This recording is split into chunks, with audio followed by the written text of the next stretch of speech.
A real trailblazer. Oh, thank you. Trailblazer. That's nice of you. What was it like when you started out, though, as a woman in politics back then, when you were first People there? forget. I mean, we've come a long way in the last 30 years. Yeah. When I first got into Parliament, which was 1964, there were 23 women out of 650, not even 10%. It's not like right now. It's about a quarter, but it's come a hell of a long way from where it started. And I remember that we were treated with huge patronage. Yeah. Men looked upon us as sort of nice little things. And I remember on one occasion there was a division called, and I rushed into the House of Commons, and the bell was ringing. You get 8 minutes to vote from when it starts ringing. And I saw my pair, the chap I was paired with was from the Conservative Party, very nice man, but of the old school. And I said to him, what's the division about? What's the subject? I've got to just come from a meeting. I've got to find out.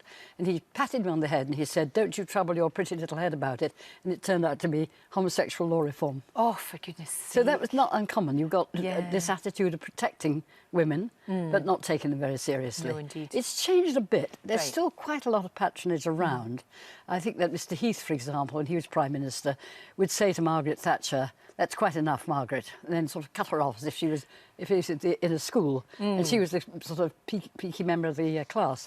And although but it's changed a fair amount, you still find very few women in parts of society, particularly the city and the banks. There are almost no women in the top, the top direction of banks and the financial services and so forth. We've still got some way to go. No, there is. I mean, we are getting there. It is reasonably encouraging, but you're absolutely right.